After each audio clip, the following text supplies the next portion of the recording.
All right, well, why don't we go ahead and get started with my piece, and hopefully everybody else will roll in while that's going on. Hi, everyone. Welcome to our Exploring Connections webinar series. My name is Slater Rusa. I am the education coordinator at the New Hampshire Audubon Massapequa Center down in Auburn. And I would just like to start this evening with a acknowledgement. Just realized I'm at the end of my PowerPoint, at the beginning. All right, so this presentation is streaming to you from our state headquarters in Concord, New Hampshire, which is located within the site of the village of Pennacook in Indakina, which is the traditional ancestral homeland and waterways of the Abenaki, Pennacook, and Wabanaki peoples, past and present. I would like to acknowledge and honor with gratitude for the land and waterways that have stewarded Indakina throughout generations for thousands of years. New Hampshire Audubon is quite honored to continue the stewardship of these lands and also providing opportunities for people to form connections to the natural world through our programs and wildlife sanctuaries around the state. I invite you to learn more about the Indigenous presence here on the land you occupy by visiting the website native-land.ca. Here you can explore and click on territories of Indigenous people and get connected to resources to learn more. For a more in-depth understanding of the Granite State, check out all the educational resources at indigenousnh.com as well. This includes this interactive story map that details the Indigenous presence and includes their stories here in New Hampshire. All right. Well, thank you for your interest in tonight's topic, which is nature connection in New Hampshire schools. This talk is our 25th session of our year-long webinar series called the Exploring Connections and Stewardship of the Natural World, supported by a New Hampshire Humanity Council grant. The past recordings of these excellent talks could be found on the New Hampshire Audubon's YouTube page, which are also linked on the series webpage. Throughout this series, we will be exploring the intersection of the sciences and humanities, finding and forging new ways to connect with nature and learn about the importance of our conservation action. I want to invite you to really take the time and space to consider how tonight's topic informs, strengthens, or otherwise supports how you define yourself as a person, and how you use this topic to connect with human communities as well. I implore you to check out or to reflect on why the topic is important to you and your personal value system, and how you can connect with others through this topic in your daily life. Before I hand it over to Diane to introduce tonight's presenter, Jamie Hannon, I would like to take this opportunity to briefly describe how this webinar fits into the larger mission of the New Hampshire Audubon. For those of you who don't know, New Hampshire Audubon is a state-based environmental nonprofit organization that is completely independent from National Audubon. We rely on members and donors like you to support our charitable mission, which has 4 programmatic pillars. Connecting people to nature through the environmental education experiences like school programs, nature day camps, and webinars like these. Researching and conserving species in peril, including large raptors and small birds. Managing about 10,000 acres of wildlife sanctuaries throughout the state for habitat and recreation. And advocating for sound environmental policy in the New Hampshire State Legislature. I'm able to be here today because of donors and members like you. We also rely on a huge network of volunteers that assist us with wildlife monitoring, ambassador animal care, environmental education, and wildlife sanctuary management throughout the state. If you are a volunteer, member, or supporter of New Hampshire Audubon, I would like to sincerely thank you. We could not achieve this charitable mission without you. If you would like to become a part of our conservation family today, which I hope you will, please check out our website for ways to get involved. We do have about 35 people registered for this evening's talk, so you'll notice that we are in full webinar mode. Please feel free to use the chat for any thoughts, comments, reactions that you might have, and reserve the Q&A button for any questions.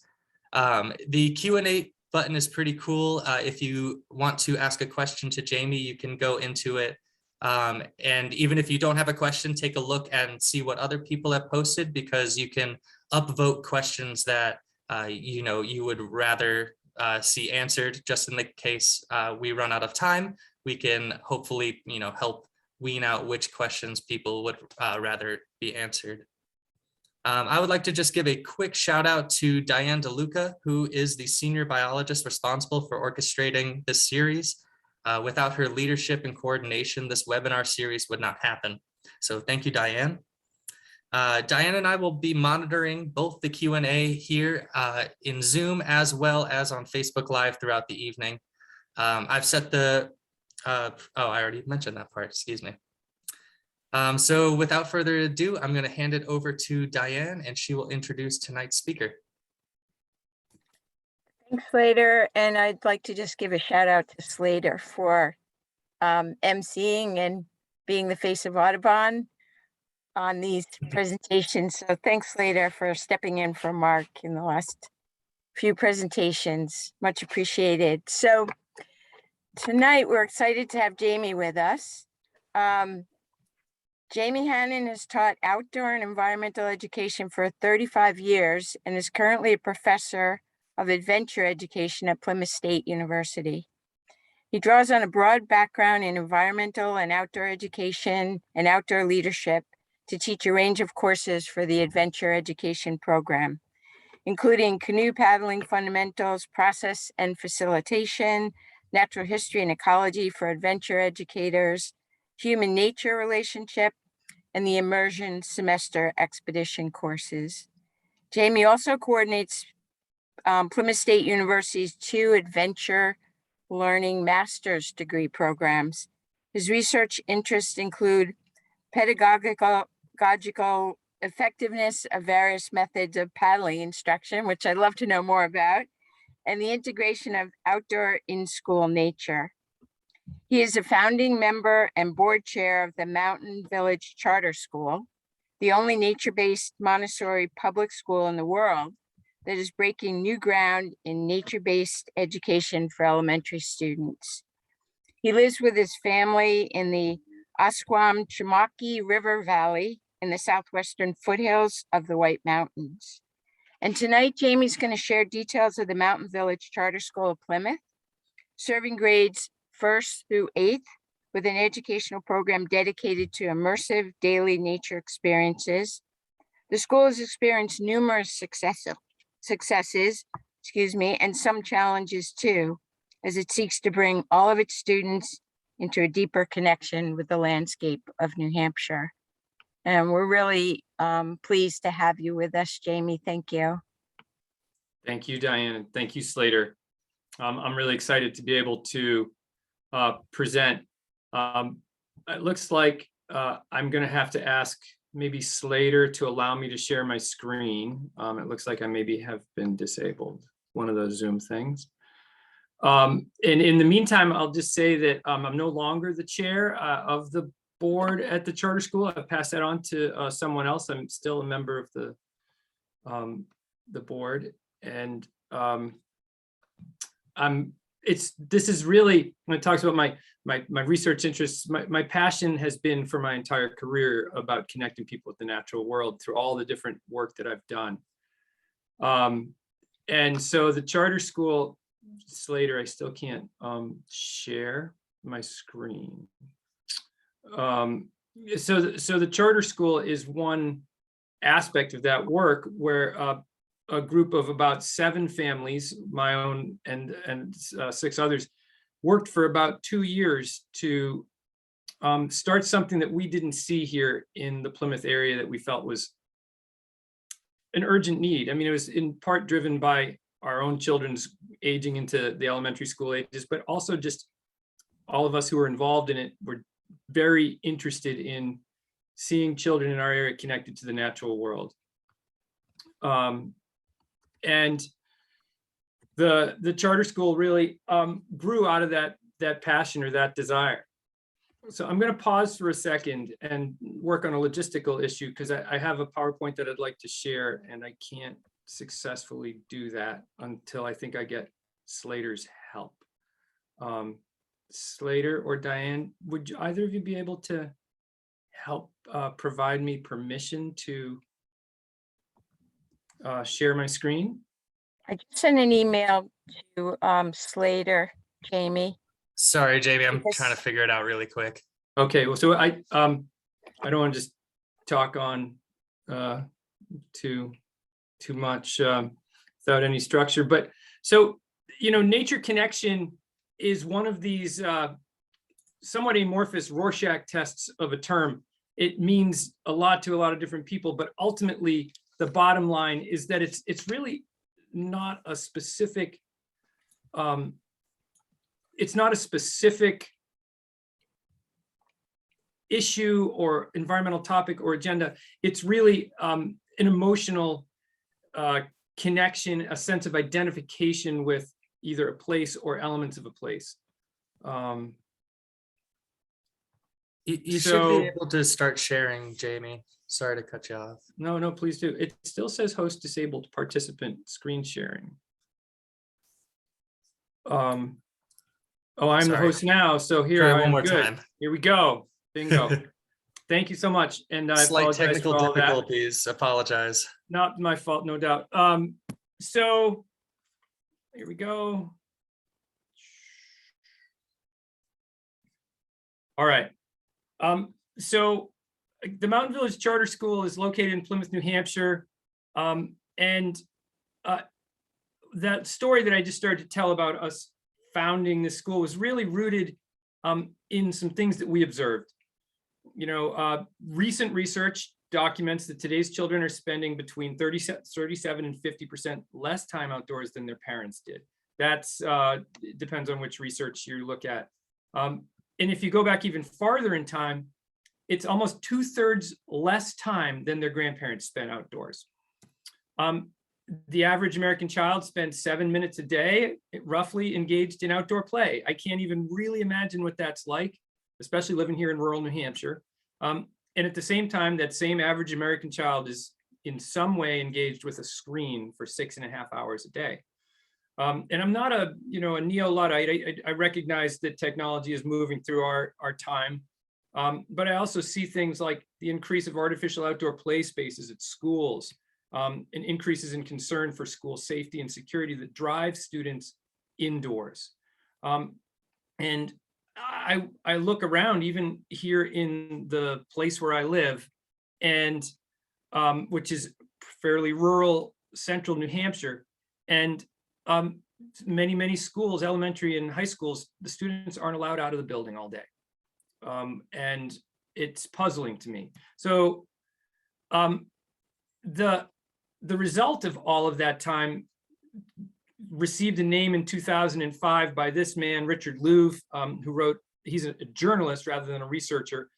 He wrote a book called Last Child in the Woods, which documents the decline of time spent in nature, the impact of that on children, and some of the reasons for it. I really recommend it.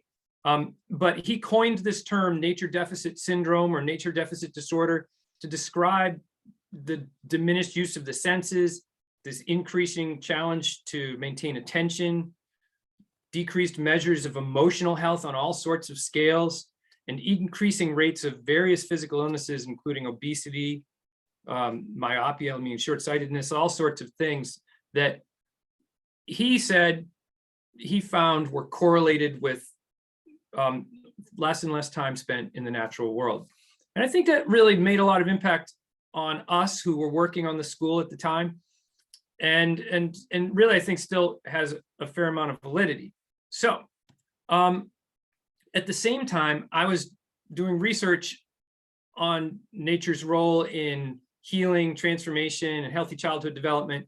And what I found was that there's very solid research-based, like evidence-based, not just kind of things you find on Google, but actual peer-reviewed research that suggests that time spent in nature changes a child's brain chemistry and physiology in ways that are conducive for learning. It puts them in a stage of relaxed alertness, which is the optimal stage for actually learning.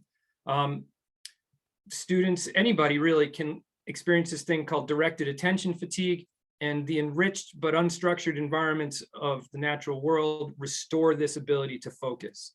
Time spent in green spaces actually promote neural growth and network connectivity between neurons, which is really, at the bottom line, that is learning. So there are also psychological benefits of time spent outdoors. It's really just it, not any specific time spent outdoors, just time spent outdoors, right? Research shows that it's a buffer of life stressors. So students that are spending time outdoors can handle those life events and crises that cause them trouble. Increased resilience to other factors and stresses in their life, decreased stress and aggression, decreased aggressive behaviors, increased concentration, self-discipline. And then there are social emotional benefits too, in terms of interactive relationships. There's lower overall social stressors in an outdoor setting. Psychological research has shown that students can find the social experience they need in an outdoor setting. In schools and programs that include outdoor time, there are reduced events of bullying and also greater resilience to bullying by students that get bullied. There's also a recognition that time spent outdoors actually strengthens a person's ability to develop their adolescent identity. And then there are some fairly obvious greater development of motor skills happening at a younger age, decreased incidence of obesity, and fewer incidences of lost time sickness in schools that include an outdoor program. This is true even pre and during. I shouldn't say post-COVID. There's no post-COVID yet, but pre and during COVID, schools with outdoor programs have shown that they have fewer lost time sickness. And there's a really substantial amount of research that time spent outdoors increases overall human health for not just children, but for everybody. I doubt that I feel like I'm probably speaking to the choir there. Not that it's necessarily an end product or a goal, but there's excellent research that time spent in the natural world, especially between the ages of 6 and 12, substantial amounts of feelings of connection in that 6-year period lead to an increased likelihood of pro-environmental behaviors as adults. If that was one of your goals, then it would be one of the best ways to achieve that. And finally, in a school setting, there is excellent research to support that time spent in the natural world increases academic performance. Imagination, creativity, and wonder, which sound sort of childlike, are actually fundamental to the learning process. There's increased interest in performance in the science, technology, engineering, and arts and math subject areas. So STEM is now often called STEAM instead. And that's across all genders. So increased interest in performance, boys, girls in STEAM subject areas. There's an overall enhancement of focus and the ability to focus in an indoor setting as well as an outdoor setting. And there's what I would just describe as emerging evidence that's still being researched, that children who have substantial outdoor programs at their school have an overall increased level of achievement in the traditional subject areas compared with students that do exclusively indoor education. So far from being a waste of school time, it tends to, in some ways, enhance the learning process overall. I was mentioning that nature connection is sort of a Rorschach test or a word. So for my purposes and for the purposes of educators like the National North American Association for Environmental Education, nature connection is an individual person's identification with a predominantly natural landscape and the relationships they form with elements in those environments. So, identification, relationship, it's not it's a primarily emotional, relational, very general sense. When we describe what's happening for our students at the charter school, it's really about this feeling of belonging, this feeling of feeling connected to, it's almost no other word that I can think of, this sense that they are related with. For them, it's often a very small circle, that this creek and classroom space that's outdoors in the forest, right? They feel connected to that. And as they age and recognize that little location's piece of bigger and bigger puzzles of landscape, they realize what they are part of. So that's nature connection the way we understand it. So the Mountain Village Charter School is located in Plymouth, New Hampshire. Any of you are from attending this webinar from far away, that's in the northeast part of the United States, just south of Canada. We are located to the southwest of a large mountain area, the White Mountains, in Baker River Valley, which is part of the Merrimack River watershed. We have about 118 students, and we serve grades 1 through 8 in 3 age divisions, which we call lower elementary, upper elementary, and middle school. That's grades 1 through 3, 4 through 6, and grades 7, 8. Those 3 grades are each grouped into multi-age classrooms. We have a Montessori model that we follow in our indoor spaces, and that Montessori model encourages these age groupings. For those people who aren't really familiar with it, this is a really common misunderstanding. Most people don't understand that in New Hampshire, at least, charter schools are public and tuition free. There's no admissions process other than space. Sometimes we have to raffle, use a lottery for spaces. But there's no admissions criteria, so we don't get to select students. And people do not pay to attend. The school is funded directly through the Department of Education. We receive roughly $7,800 per student. A typical public school in New Hampshire, a student, when budgeting, a student is worth about $14,000 to $16,000. So one of the attractions for charter schools for school administration of politicians is that they tend to achieve their missions at a relatively low cost. Not wading into that, just saying that that's what it is. So the Mountain Village Charter School is a public tuition-free school that's open to any student from New Hampshire. It was chartered by the Department of Education in 2012, and we opened in the fall of 2014. We intensively use, I would say, 3 to 4 acres, but we have access to many, many more acres. And the students, as part of our educational program, average 2 hours a day outdoors. So it's not like a forest kindergarten model where the students arrive, spend the entire day outdoors, and then go home. It was inspired in some ways by the forest kindergarten movement that emerged in Europe in the 90s. But it was modified because we recognize the importance and value of indoor spaces for elementary aged learning. But so that's the charter school in sort of a nutshell. And I have lots of pictures to share. This picture and these ones are from our very first days of opening. You can see this is a kid that's learning in an outdoor space. There are boxes and books. And realistically, so we opened in fall of 2014, and we had trouble obtaining our occupancy permits for our buildings. So they said, you have to operate outdoors. You can't go inside. So we were very fortunate, early September, late August of fall of 2014, it didn't rain for 2 straight weeks at all. And so these kids started their first and second grade school experiences outdoors, learning like this. So, kids spend this time outdoors. They have classroom spaces. This is our, let's see, sorry. So a little bit about our curriculum and our mission. So the mission of the charter school is to engage students in experiences that integrate natural environments with the Montessori curriculum, igniting achievement in academic, social, emotional, and physical development.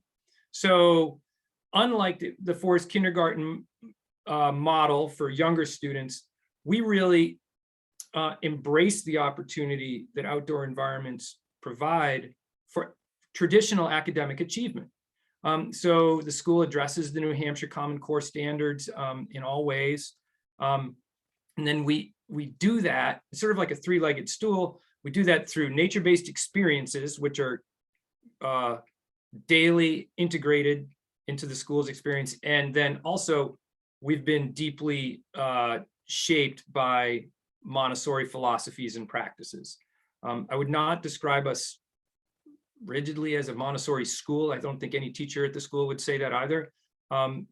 We have interpreted Montessori flexibly in some ways to meet our needs. But Maria Montessori, the first quote here in bold, I think, is a really beautiful one. The land is where our roots are. Children must be taught to feel and live in harmony with the earth. The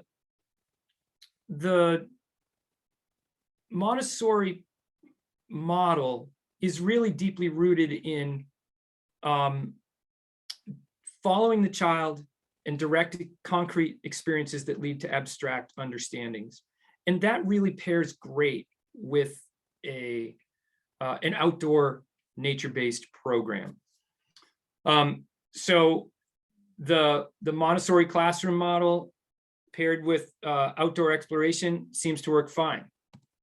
So we are a school with traditional or somewhat traditional indoor classrooms. This is a lower elementary, so grades 1 through 3. They're using a Montessori work or a Montessori tool. And another way, apparently I have some animations or transition animations going on here. So these students are using acorns from the natural world that they collected. And another classroom tradition here is students who are, hold on one second, I'm gonna escape from my share, and I'm gonna do a modification to my PowerPoint so that I don't keep transitioning. Okay, sorry.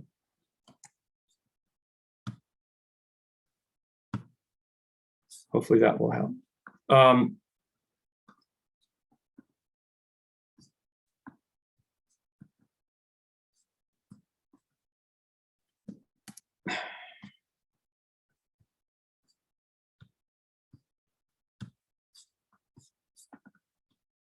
Apologize for that. Zoom just never seems to be perfect. We'll see if that works. Anyway, so this is a Montessori work happening in a classroom. It's a mathematics work. Similarly, we bring the classroom into the outdoors into the classroom through, this is some primary math work, groups of 10. This is actually a birthday literature arts class that's pretending to sit around a campfire. I think it's an extremely cold, snowy day, and they were reading poetry, having read other authors' poetry, and now they're reading their own poems. They decided to do it indoors, but they still decided to bring the outdoors inside to help them. This is the lower elementary campus. Pretty modest. We have ourselves a double wide modular for our 2 lower elementary classrooms. And then we have an old office trailer that we use for administration.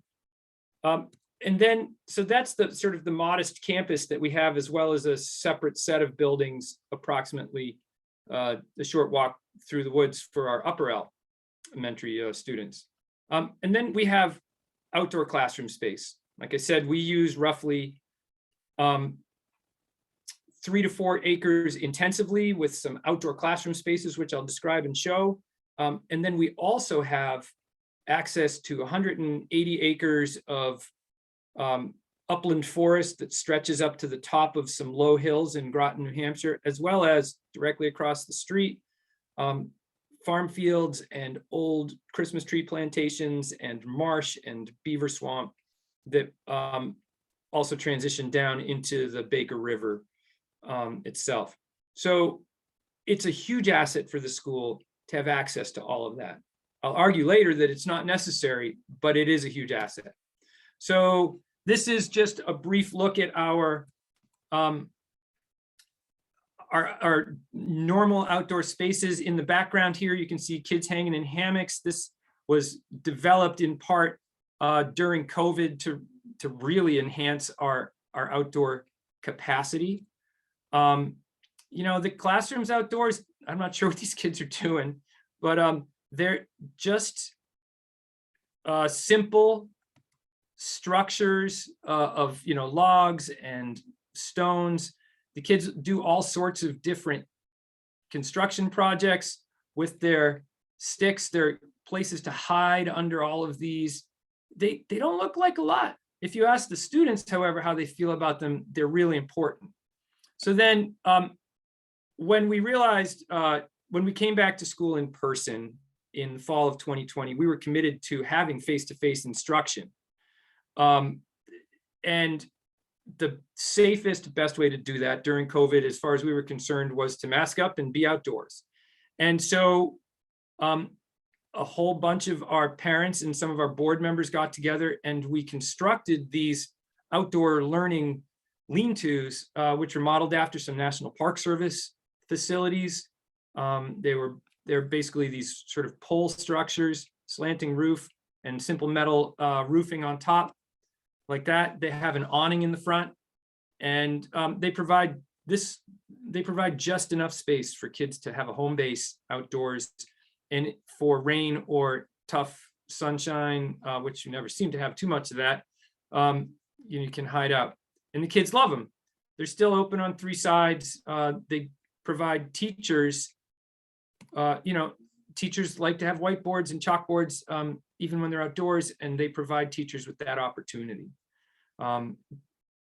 But those structures really are only sort of like gathering spaces compared to places like these, where the kids get to do their normal coursework, but outdoors. So this kid right here is sitting up on top of an old pine or hemlock stump in this rock pile. We have plenty of old erratic glacial debris lying around, and they bring out a book, or bring out their books for open reading time, and they're allowed to sit outside and read. Similarly, these kids are doing insect surveys and insect studies as part of their lower elementary.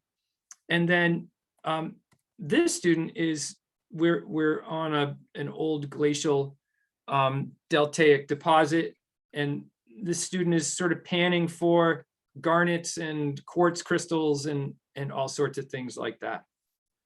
So we try to bring the classroom outdoors more even than we bring the outdoors into the classroom. Directly across the street from us, we've got this fabulous field where we've negotiated very easily to have access, and we go there in all seasons. The students are prepared. So this student, if you look back there, they're always arriving in rubber boots. We hope, normally they do. They bring the stuff that they need every day. Parents and families have really become, very accustomed to having their kids come to school dressed for what they need. And occasionally, they have mishaps, but they have great treasures too. And this is the life of a kid in like 5th grade in New Hampshire. This is not a student that's at day camp or summer camp or at a special private school that does all kinds of outdoor stuff. This is everyday life for these students. And we're lucky to have a creek, a small little stream or brook that flows through the property that we use. And so the students explore it. Occasionally they get wet, and it's still okay. The natural habitat that we have here, in the background, you can see there's some setup back there with some book boxes. There's a tarp overhead. This is a rainy day. Oh yeah, that's a great one. Super. I'm not sure how the parents felt about that when they got home. But this is one of my favorite pictures of all time, right? These nooks.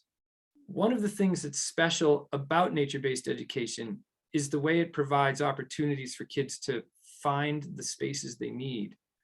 It's just inspiring to watch their natural responses to it.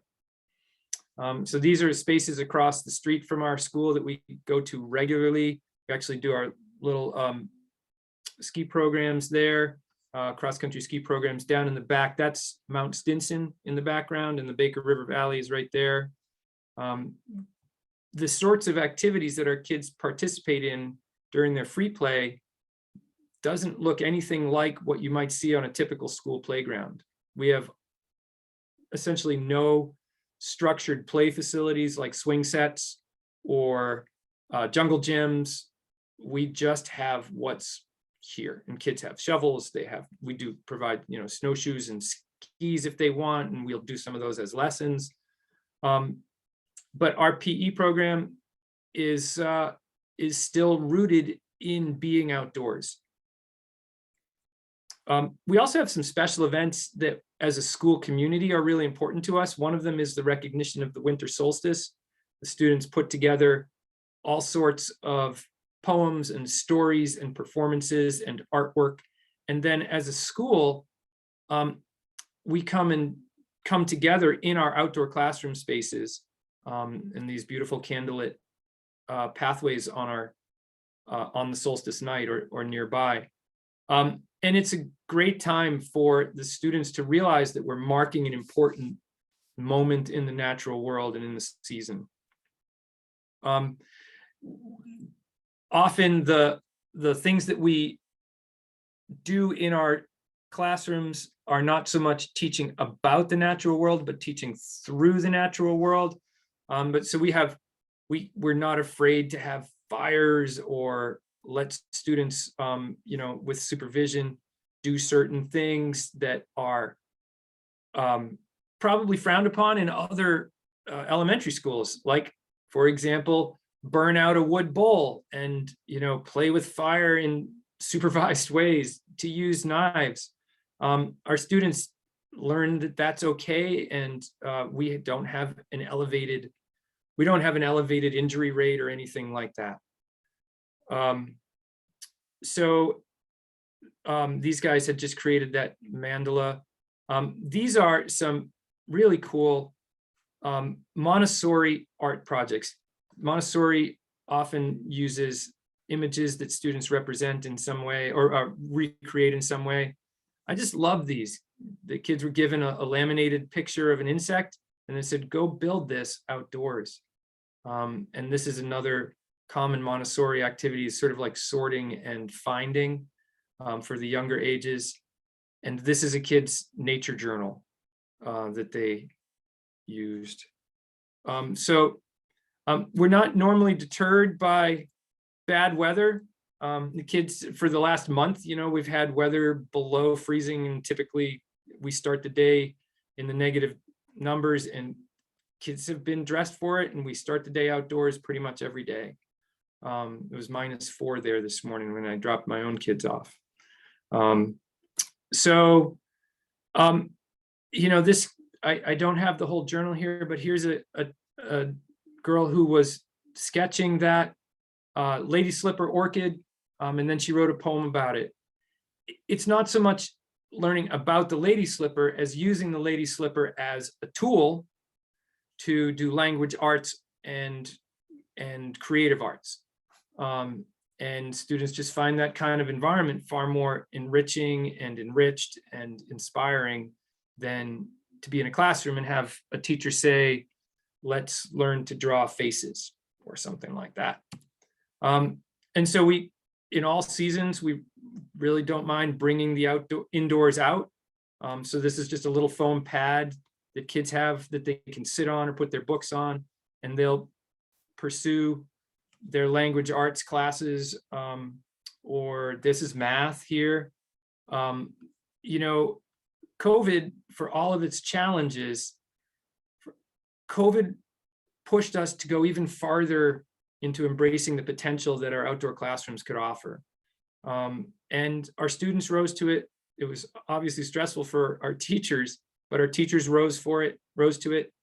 And it strengthened our school, which is a pretty amazing thing to say about such a difficult time. Some other special things that we try to do are, we do little bits of wild edibles. This is a class about making the sort of tangy lemonade from staghorn sumac seeds, which our students, participate in. We also, we recognize that growing up in New Hampshire, if you're going to be an outdoors person, you have to embrace what that really means. And so we go out in hunting season, and kids all, either the school provides them or the kids have orange. And, we have good relationships with all of our local hunters as far as we know. And things have always been fine the way we manage them. And I think our kids grow up understanding, because we have plenty of students that whose families participate in hunting and gathering and fishing. And so we have a whole community that grows up learning how to integrate their love of being outdoors with the traditions of hunting and fishing in New Hampshire. We also have a great relationship with a retired professor here from Plymouth State University, Len Reitzma, who comes regularly to the school in the spring, does some mist netting, and lets kids have these really life-changing experiences with small birds, songbirds, and helps band them, and then they go back. So the charter school, this is a kid who is at recess doing things that in no other school would you find, as far as I can tell. To be in trouble. I know I would have been in trouble if I was doing that in elementary school. So, but what we find is we have kids graduating. We've had 2 classes graduate now in our 8 years. And those kids have grown into very interesting children, where they are self-assured in a way that you don't see very often, and really interested in science, really interested in language arts, really creative. So these are some pieces of art that kids have made as part of their outdoor art classes inspired by Andy Goldsworthy and some others. So for us at Mountain Village, Nature Connection looks, at its bottom line, it just looks like direct experience. All right. We want our students to be outside. We want our students to be experiencing the natural world, not necessarily mediated by the teachers, not necessarily being guided. We want them to experience it on their own terms. And we'd like it to be not like a manicured garden or farm, although those are allied experiences that we would support, but really of just the unstructured, undeveloped natural spaces. And we envision learning happening, the outdoors is multiple concentric rings. If you imagine our classrooms having doors that open to the outdoors, that's the first concentric ring right there.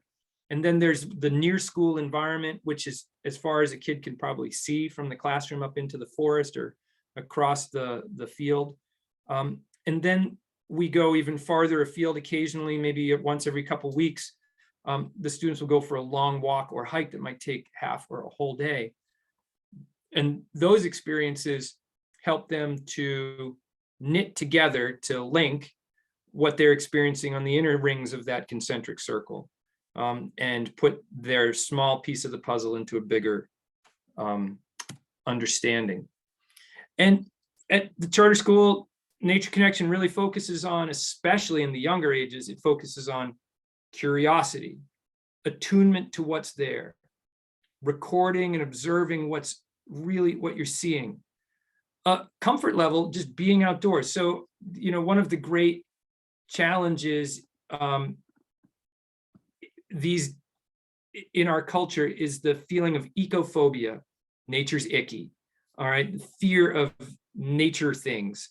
And so if we can overcome that simply through sort of direct experience, then we've achieved a great deal already. And then we just try to give students this experiential knowledge base. Our students ultimately spend roughly 2 hours a day outside, and for 8 years times 2 hours, the number is thousands of hours that most children in New Hampshire will not get. The this principle, driven by a student's innate wonder and curiosity, is both good education, and it's really a fundamental principle of Montessori education. This really captures Maria Montessori's philosophy of follow the child. So at the charter school, you know, when it comes to nature exploration, we try our best to do sort of a nature mentoring model, listen to what a child is interested in and try to support that and promote that direction and that curiosity to the greatest extent possible. And when we do these explorations, it's typically sort of through an observation, sharing, and then questioning kind of cycle or rhythm. And we really have some key things that I think promote nature connection at the school. First and foremost is really curriculum integration. And this is why I would argue that this is accessible to almost any teacher in New Hampshire elementary education, right? We teach math through nature experiences. At the lower grades, it might just be counting acorns. In the middle grades, it might be, you know, measuring trees and graphing those, you know, trees and tree heights and tree diameters. And then, you know, in the highest grades, that might also include, you know, like modeling tree growth over time and things like that. So same with language arts, regular art, certainly natural sciences, and civics, social studies. Those are all taught with a lens through the natural world. I want to emphasize that that doesn't mean that we are teaching about environmental issues through those topics. In fact, research shows that students, especially in students younger than age 12, who are faced with environmental issues without having a strong foundation of connection and support in their surrounding environment, tend to develop a fear of the environment and in fear of environmental issues, a real discomfort. So we tend not to introduce environmental issues. It's not really to our benefit or the students' benefit to talk a lot about environmental issues. Certainly, you know, climate change is a topic that is everywhere, and we process that as we need to. But we don't teach environmental issues or be an environmental education center really of any sort. So that, I would say, curriculum integration is the most important thing that we do. Then there are certainly other things that we do. Students regularly participate in sit spots, and they'll have their own familiar daily place or nearly daily place that they go to. They sit, they come to know it well. Free play, which looks like recess, is actually a really important form of student work. Kids do an awful lot of social emotional learning in that environment. They learn that direct experience of like, this branch might break or this branch won't break. Oh, I learned that dead hemlock branches are far more brittle than live oak branches. You know, understanding things like that, which sounds maybe not that important, ultimately layer in and become part of a student's interest in science, technology, engineering, and math, and the arts. And so we allow a great deal of time in any given day for that direct exploration of the natural world, playing in the creek, learning all sorts of stuff through direct experience. We do a lot of outdoor expressive arts, whether it's you know, drama or other types of art. We certainly use the traditional, let's go roam and see what we find, you know, and then talk about it and explore that. And what I was mentioning before, that periodic exploration of more distant places. You know, we talk a lot about finding and following signs, not just animal tracks, but talking about signs in land and stories that we can see in the land from events like storms and whatnot. It helps students put themselves in a place and a time. Students regularly maintain field journals that are often related to their sit spots, and it's a skill of their own. And then often students will somehow participate in some kind of place-based map making, especially in the lower elementaries.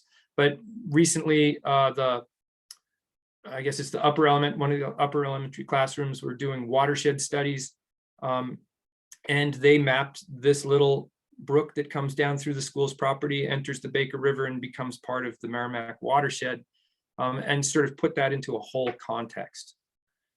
So I'm going to look at the chat and Q&A, and oh, okay, so I'm just going to look at the Q&A.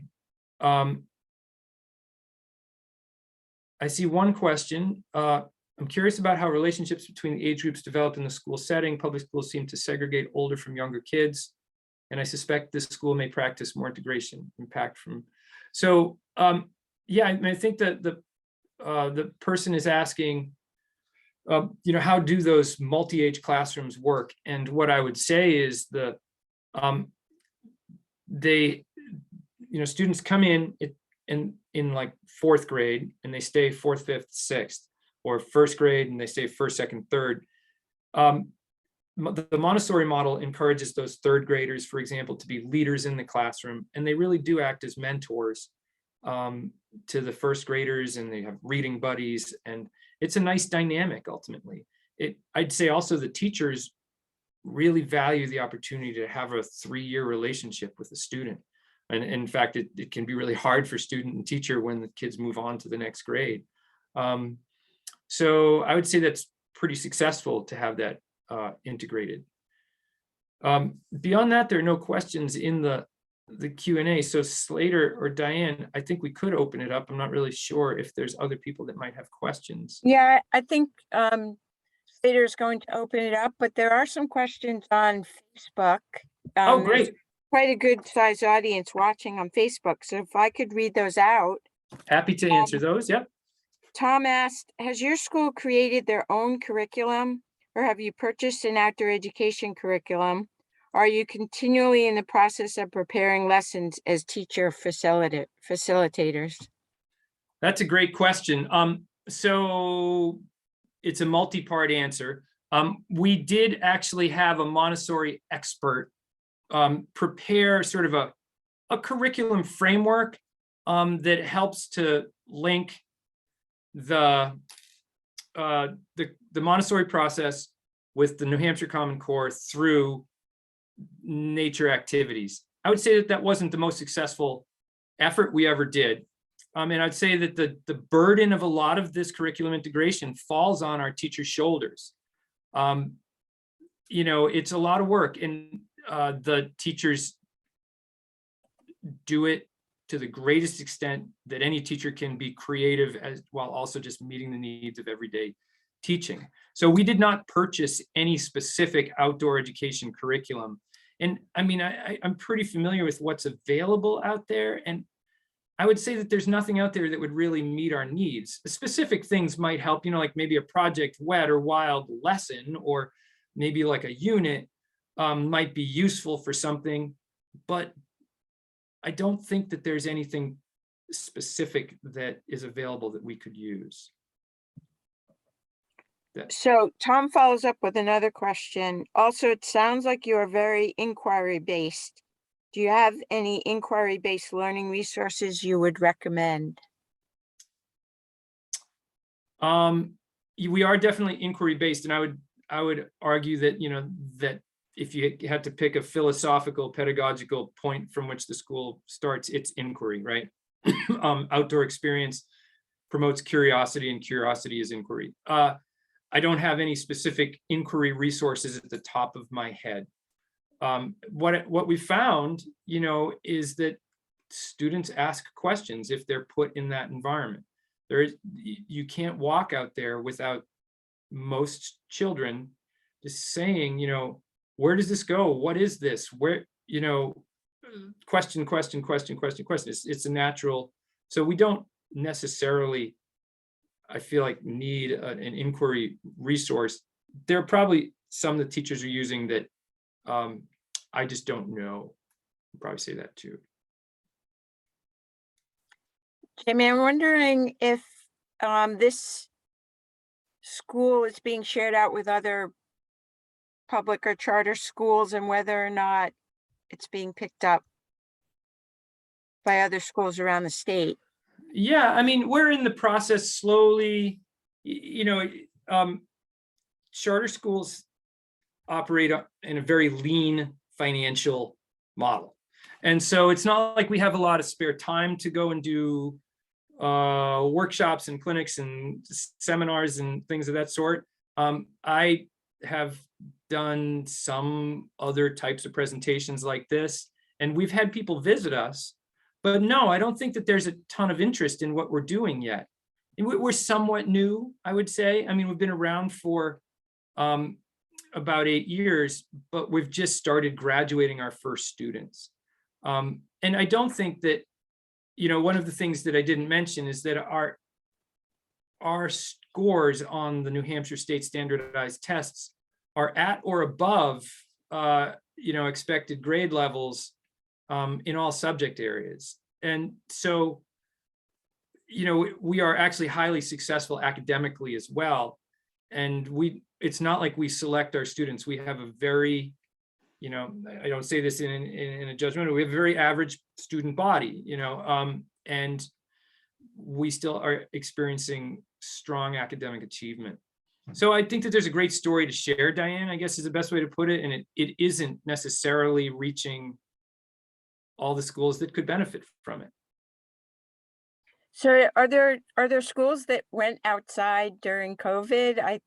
I've seen some stories here and there, and I'm just wondering if they switched to more of a system like you're sharing out to move their school from indoor to outdoor. I haven't done a ton of like actual research on this, but I know a couple things about that. First, most of the schools that went outside didn't change their curriculum at all, and I can totally understand that. That would have added to the whole COVID chaos. So they didn't change their curriculum. They literally just like brought everything outdoors in boxes, and then taught what they normally did indoors, outdoors, which is not necessarily what we do. We definitely have this whole sort of like curriculum integration. And then as soon as it was acceptable to move back indoors, those schools went back indoors.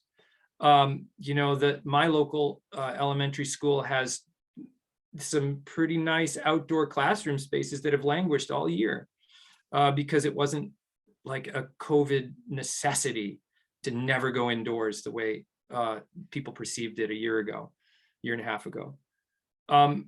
So my guess is that, students probably generally felt a lot happier and a lot better. I certainly have a lot of anecdotal evidence of talking to teachers that thought it was great to be able to teach outdoors and loved it. But I just don't know if they chose to stay that way. I'm not sure. I'm not sure why they chose not to. So Tom has one more follow-up question. Thank you very much for your answers. Just curious, and you somewhat answered this already, but do you collaborate? Are you willing to collaborate with educators from other schools, public and private? Well, the teachers, some of our teachers do collaborate on their own individual basis with other teachers. What I'd say is, charter schools in New Hampshire are somewhat under-resourced, and as all schools are, but to the tune of about 47% more than your average elementary school in New Hampshire. So we like to collaborate. We're not non-collaborative, but there's a lot going on already that I think teachers are working on in terms of teaching and managing kids' social emotional needs in the ongoing pandemic. So the door is definitely not shut to collaboration. I think it's just a challenge, as with all teaching, to find the time and space to do that. We don't have an office of collaboration of any sort. Thanks, Jamie. Slater, come back up, and I don't know if people have been opened up, if they want to ask questions directly or not. So I will wait for Slater to come back up on that. And yeah, so I just gave everybody in the Zoom call or webinar at least permission to unmute and ask any questions directly to Jamie if you'd like to.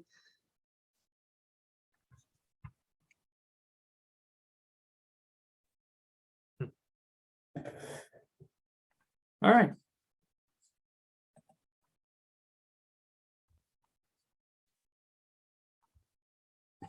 Well, I'll stop the share and then that will help. Maybe.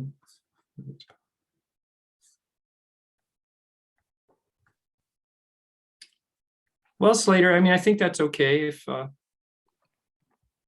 nobody does, that's all right. I'll say a few words if that's okay. Hello, Dr. McCann. I'm hard to keep quiet. I just want to give you a big pat on the back, Dr. Hannon, for your deep and committed involvement in this, the development of this school. I mean, I've been witness to, its initial stages and the concerted effort that it took to really push this rock up the hill for a while. And it's just warms my heart to see the pictures and how the kids are doing and how it's expanded and grown and really impacting so many children so positively, because I'm just a great believer in this philosophy. So thank you and congratulations. Thanks. It certainly is. I am sitting here, but it has been a project of, a solid 10 or 15 founders over the years and hard workers, and then our families who support us with all kinds of patience for their muddy children and supporting us in 100 other ways. It's really driven by a pretty large community of like-minded people. Mhm. One of the things that it illustrates, I think, is that at least in this part of New Hampshire, there is a pretty broad understanding across social, economic, political spectrums, right? There's no one demographic that our schools families fit in. There's a broad understanding across those spectrums that this is really important for their children, right? This is really important for all kinds of reasons. We have very, I would describe them as, politically liberal, environmentally concerned families that see this as a pathway to environmental sensitivity and issues in later life. We have simultaneously families that I would describe as politically conservative and sort of with traditional New Hampshire values that see this as the right way to raise a child so that they stay connected to the New Hampshire landscape and place. And so I think that there's a pretty broad agreement that this is an important piece of growing up, at least in New Hampshire. And I would argue that it's an important part of growing up for any child.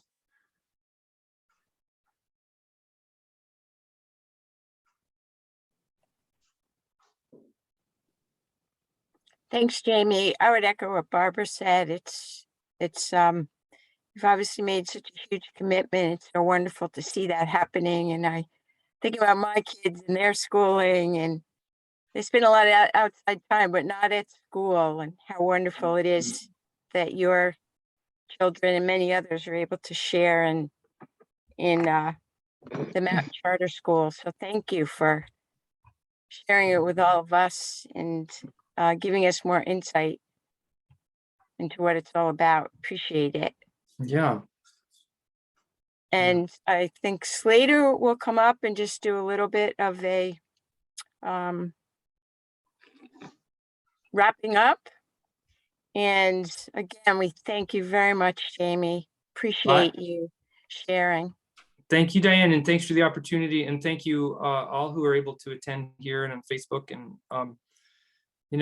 this, while it doesn't sound like we're doing a lot of collaboration, part of the point of this is that we want to support other schools and being able to do this. And I think that, if people reach out to me, I'll do my best to make that happen and support them in whatever way we can.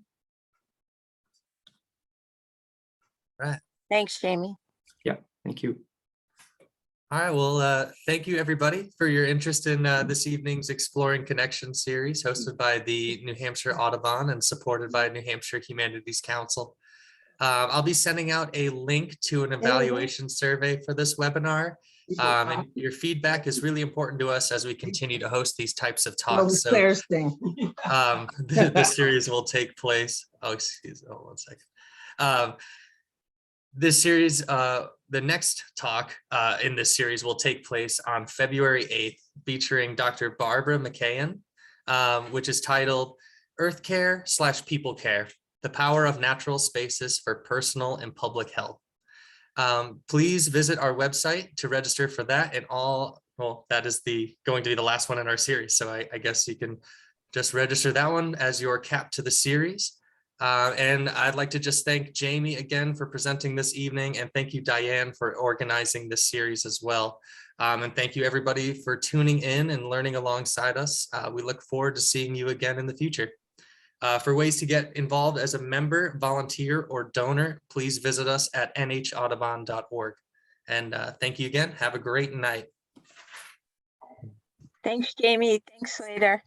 Thank you, Diane. Thank you, Slater. Have a good night. Take care, guys. Thank you.